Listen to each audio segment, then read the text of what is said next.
Bank के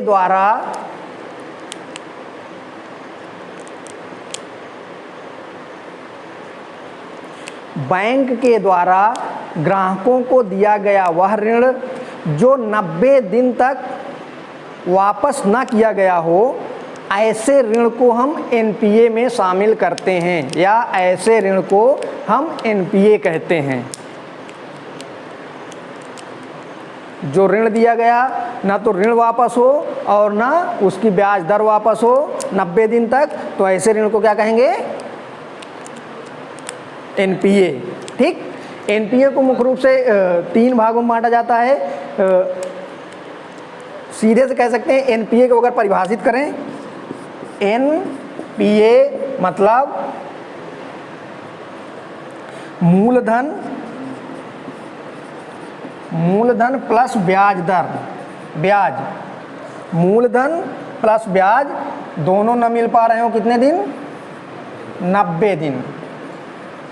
90 दिन अगर जो ऋण मिला है, जो ऋण बैंक के द्वारा दिया गया, उसका न तो मूलधन और न ब्याज दर दोनों प्राप्त नहीं होती है अगर 90 दिन तक, तो उस बैंक के ऋण को एनपीए में डाल दिया जाता है। ठीक, इसको 3 भागों में बांटते हैं, सब स्टैंडर्ड, संदिग्ध और लेस असिस्ट, लॉस असिस्ट। मतलब सब स्टैंडर्ड ऐसे एनपीए जिनका जो 12 माह तक वापस ना होते हों, जिनका ब्याज दर और मूलधन 12 माह तक वापस ना होते हों, उन्हें किस श्रेणी में रखते हैं? सब स्टैंडर्ड कैटेगरी में। मतलब एनपीए की 3 कैटेगरी बनाई गई हैं। पहला है सब स्टैंडर्ड, दूसरा है संदिग्ध, तीसरा है लॉस असिस्ट। मतलब पहला सब स्टैंडर्ड का मतलब है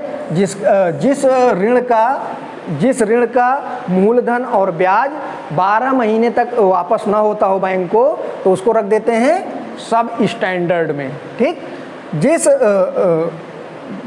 जिस ऋण का मूलधन और ब्याज 12 महीने से अधिक तक वापस ना हो, उसको किस में रखेंगे? संदिग्ध में। तीसरा होता है लॉस असिस्ट। ऐसा कमर्शियल बैंक के द्वारा या वाणिज्यिक बैंक के द्वारा दिया गया ऐसा ऋण जो 36 माह तक वापस ना हुआ हो, उसको मान लिया जाता है कि लॉस असिस्ट है, मतलब ये घाटे में चला गया। ठीक, तो एनपीए बढ़ना बैंकिंग प्रणाली के लिए हानिकारक माना जाता है, या बैंकिंग अस्वस्थता का परिणाम मतलब अस्वस्थता का एक इंडिकेटर माना जाता है। मतलब कि अगर एनपीए बढ़ रहा है तो इसका मतलब ये है कि जो बैंकिंग प्रणाली है वो हमारी सही से संचालित नहीं हो रही है और उस पर ऋण का भार ज़्यादा हो गया है, उसमें पूंजी की कमी हो गई है। जब ऋण का भार ज़्यादा हो जाता है तो वो लोगों को अधिक ऋण नहीं प्रोवाइड करा पाती, जिससे क्या होता है, कुछ लोग ऋण से वंचित रह जाते हैं। और दूसरी समस्या ये आती है कि जैसे कि अगर एनपीए ज़्यादा बढ़ जाता है, लॉस में चला गया, मान लो जैसे कि तुम लोग बहुत से बैंकिंग स्कैम्स सुने होंगे, कौन कौन से लेकर भागे थे? नीरव मोदी, और जो तुम्हारा किंग फिशर वाला था विजय माल्या ना, सहारा वाला। तो ये सब क्या है, जब कोई बहुत बड़ा फ्रॉड कर देता है, बैंक से कई हजार करोड़ का ऋण ले ले और वो वापस न करे, तो उससे क्या होगा? उससे होगा ये कि बैंक के ऊपर उसका भार बढ़ जाता है। अब बैंक हमेशा क्या करती है, जनता से लेकर ही तो पैसे किसी को उधार देती है, किसी के जमाओं को ही वो किसी को उधार देती है। किंतु अगर मान लो कि कई हजार करोड़ रुपए लेकर कोई चला गया, तो अब जो बैंक है, वाणिज्यिक बैंक, वो कैसे जो ग्राहक है उनको पैसे कैसे वापस करेगा? नहीं कर पाएगा, या और लोगों को ऋण नहीं दे पाएगा। तो इसलिए ये समस्याएं आ जाती हैं। ये समस्या क्या है? यही एनपीए की समस्या है। मतलब कि इस पर फोकस इसलिए किया जाता है, ये समय समय पर इसको मॉनिटरिंग इसकी की जाती है, ताकि ये देखा जाए कि एनपीए बढ़ रहा है बैंक में कि घट रहा है। तो मतलब कि अगर बैंकिंग फ्रॉड ज़्यादा होंगे तो एनपीए का बढ़ना लाजमी है। इसी तरह इसके कारण क्या होते हैं? कारण यही होते हैं, एनपीए बढ़ने के कारण कई हो सकते हैं। जैसे कि मैं बताया पहला कि बैंकिंग फ्रॉड का मतलब कि बड़े बड़े उद्योगपति बैंकों से किसी तरह पैसे, बड़े बड़े ऋण ले लिए और फरार हो गए, उसको वापस नहीं कर रहे हैं। तो इससे क्या होगा? बैंकों का एनपीए बढ़ेगा। ठीक, इसी तरह मान लो कि सरकार कभी कभी ऋण माफ़ी की घोषणा कर देती है, जैसे तुम लोग सुने होगे किसानों की ऋण को माफ़ कर दिया जाता है, चुनाव के समय अक्सर होता है। तो जब ऋण माफ़ किया जाता है तो उसका भार किसके ऊपर आता है? बैंकों पर आता है। जब वो अक्सर ये देखा जाता है कि जैसे किसान क्रेडिट कार्ड किसान निकलवाता है लेकिन उसको जमा नहीं करता, तो उससे क्या होगा? एनपीए में वृद्धि होगी।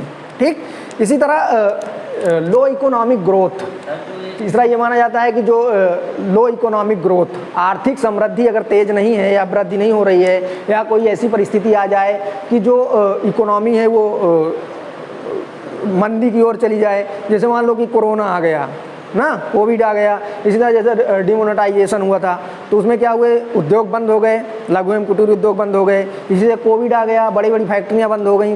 तो जब फैक्ट्रियां क्या करती हैं, जो बड़े बड़े कंपनीज़ हैं वो लोग क्या करते हैं, वो ज़्यादातर ऋण लेकर ही तो अपना बिजनेस शुरू करते हैं।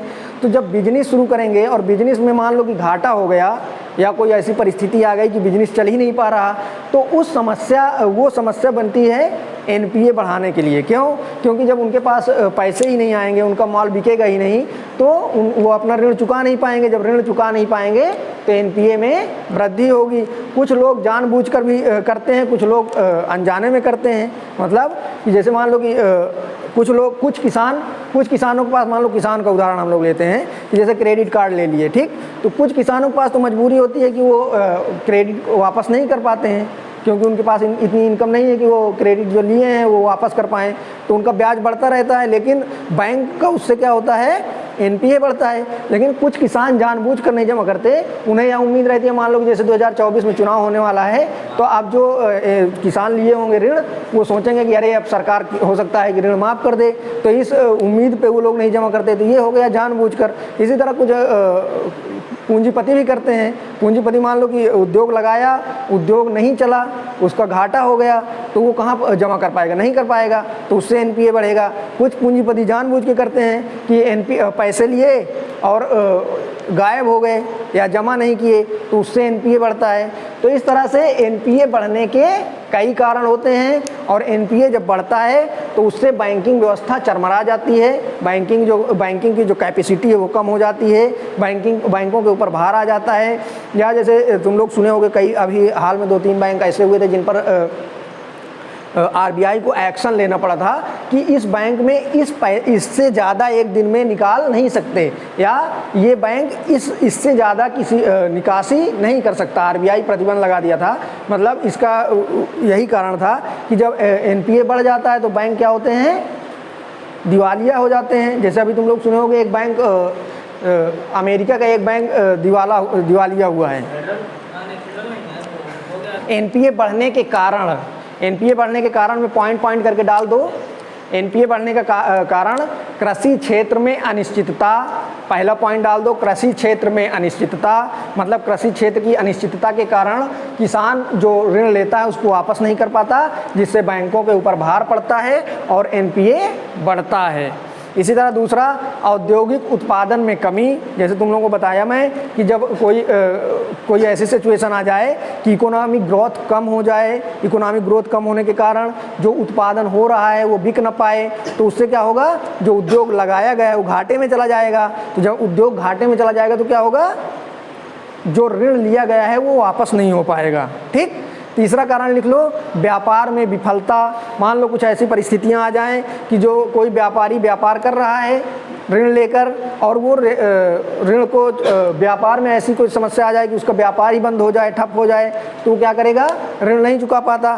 तो इससे क्या होता है? एनपीए निरंतर बढ़ता रहता है। किसान ऋण माफ़ी तुम लोगों को बता ही चुका कि किसान ऋण माफ़ी के कारण भी एनपीए काफ़ी बढ़ा है, और एनपीए बढ़ने में योगदान उसका काफ़ी रहता है। इसी तरह बैंकिंग घोटाला, जब बैंक में घोटाले होते हैं तो उसके कारण एकाएक एनपीए में वृद्धि होती है।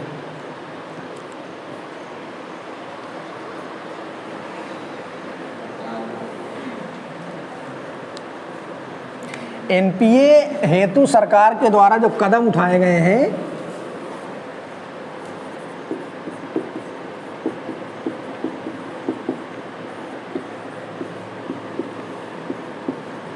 सरकार के कदम।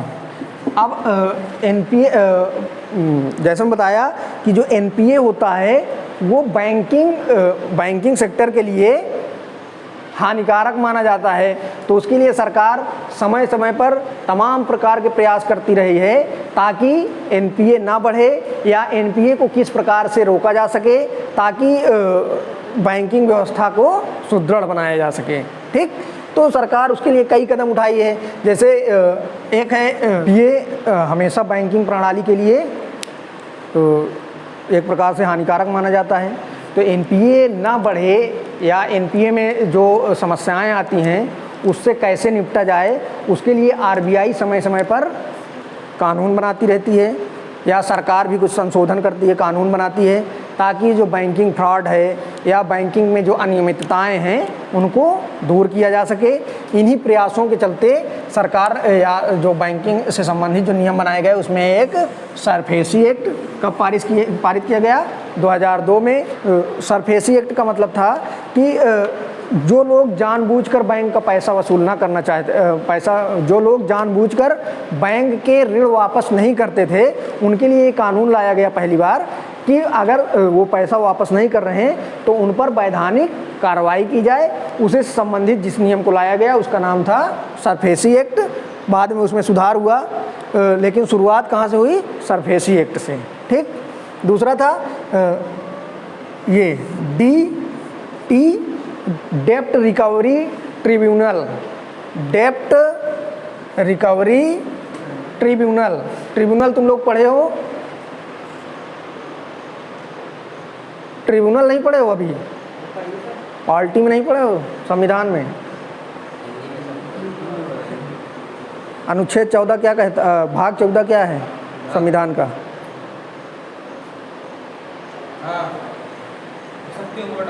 हैं? बंटवारा है।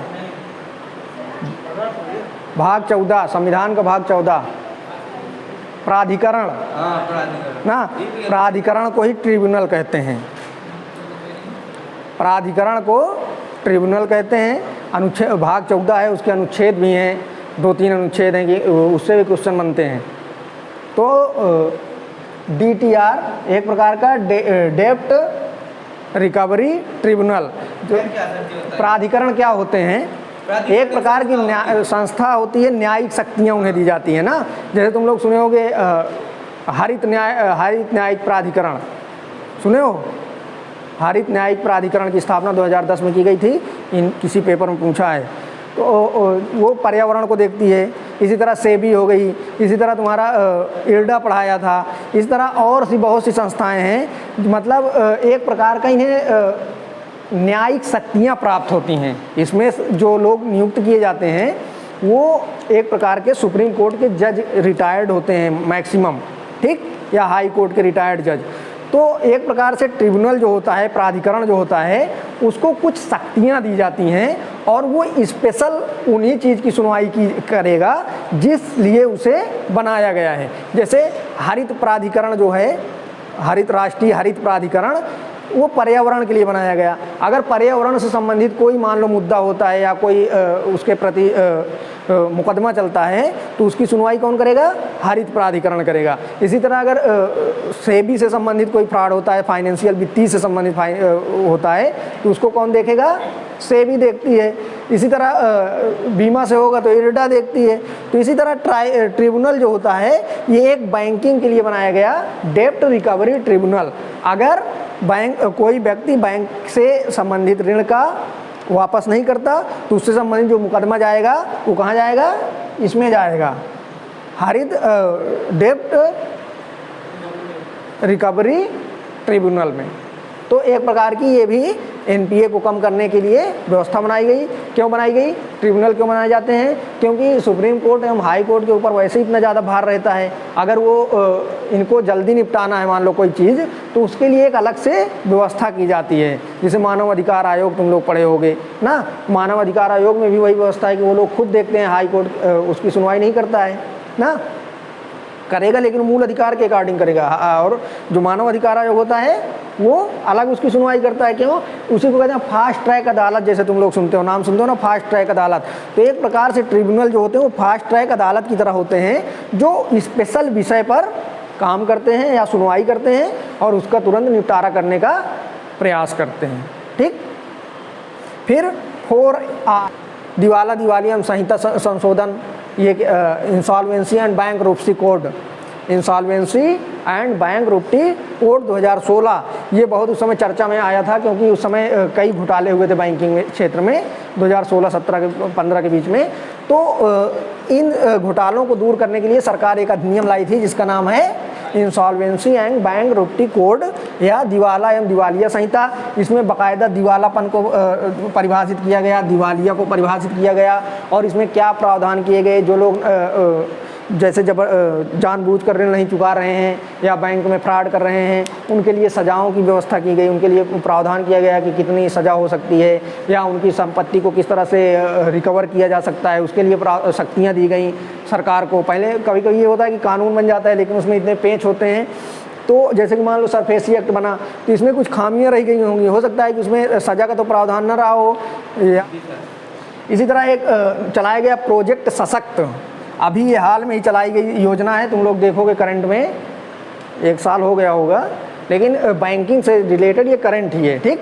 तो प्रोजेक्ट सशक्त का मतलब कि जो बैंक हैं या बैंकिंग सेक्टर है उसको मजबूत बनाना है। उस मजबूत बनाने के लिए सरकार कुछ इसके अंतर्गत प्रावधान की होगी, क्योंकि जब योजनाएं कुछ चलाई जाती हैं तो उसके कुछ प्रावधान किए जाते हैं, उसमें कुछ नियम बनाए जाते हैं, उसमें कुछ और भी तरीके अपनाए जाते हैं ताकि बैंकिंग क्षेत्र को सशक्त बनाया जा सके। तो इसका नाम दिया गया प्रोजेक्ट सशक्त। अब इसमें क्वेश्चन पूछ सकता है कि प्रोजेक्ट सशक्त क्या है, तो किससे संबंधित है, तो बैंकिंग क्षेत्र से संबंधित है। ठीक। एक और योजना आई मिशन इंद्रधनुष, मिशन इंद्रधनुष ये भी करंट में है। मिशन इंद्रधनुष किससे संबंधित है?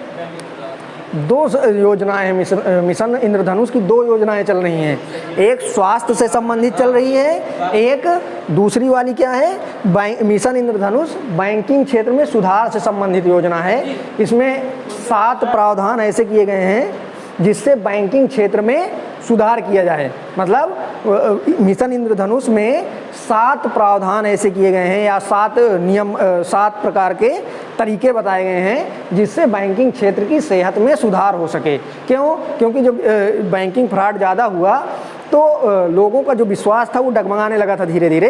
तो सरकार तुरंत इस 2016-17 के बाद तेज़ी से, इसमें 15-16 के बाद तेज़ी से इसमें कई नियम में बदलाव की ताकि लोगों का, जनता का विश्वास बैंकिंग पर बना रहे। और जो ये इस तरह से अनियमितताएं हो जाती हैं, इन अनियमितताओं को दूर किया जा सके, इसके लिए सरकार ने क्या किया, मिशन इंद्रधनुष प्रोग्राम लॉन्च की। ठीक।